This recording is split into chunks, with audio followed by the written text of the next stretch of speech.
یا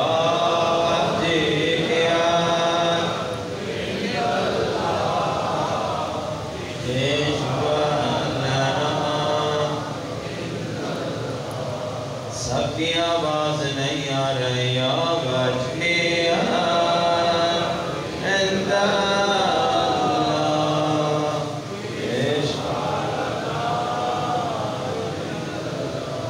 میرے اللہ تجھے واسطہ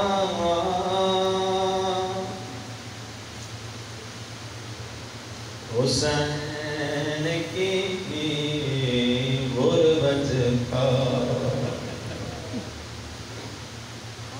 آج ہم سب کو پکا سچا حقیقی حسینی بنا زبانی نہیں پکا سچا عزادارو کوشش کرو حسین کا صحابی بن جاؤ ضروری نہیں کہ اس زمانے میں اگر میں نہیں تو اب میں نہیں بن سکتا آج بھی حسین کا ساتھ دے سکتے تو آج بھی حسین کے صحابی بن سکتے ہو کیونکہ حسین نے جاتے جاتے ایک آواز دی ہے کوئی جو میری مدد کرنے والا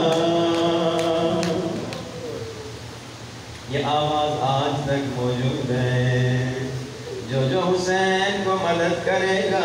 حسین کا صحابی ہے حسین کے صحابی حضرت حبیب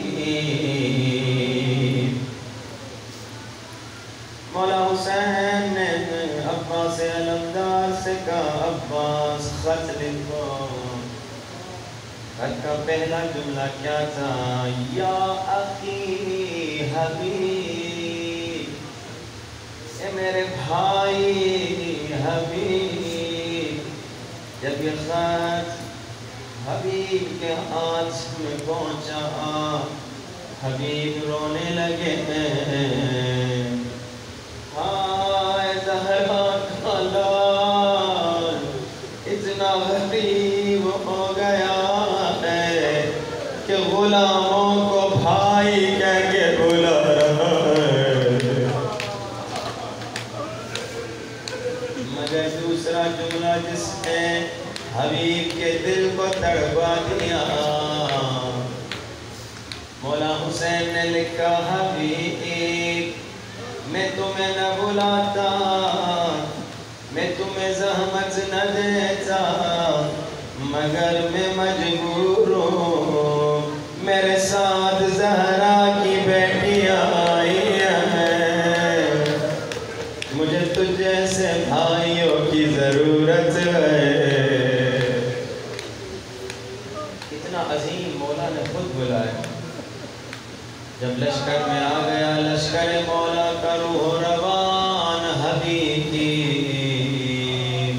نماز شب پڑھنے والا حبیب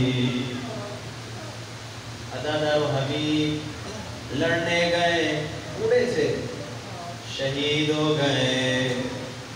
عاشور کے بعد سادات کا قافلہ کوفے کی طرف لایا گیا کوفے کی طرف جب سادات کا قافلہ لایا گیا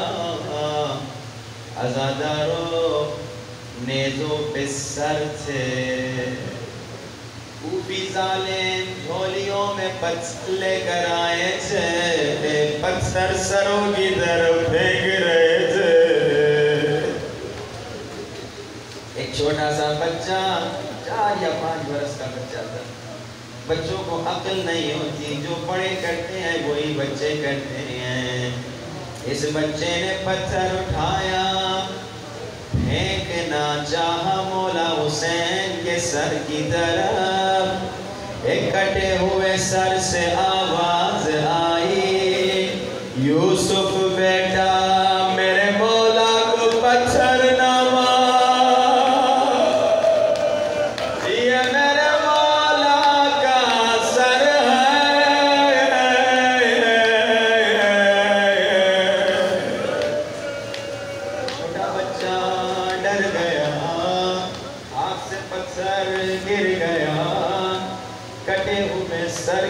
طرف دیکھ کر کہا اے شہید راہ خدا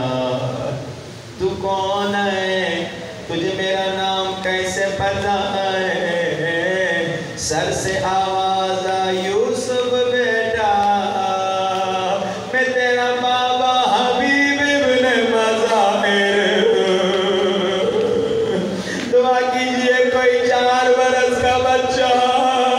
بابا کا کٹا ہوا سر نہ دیکھے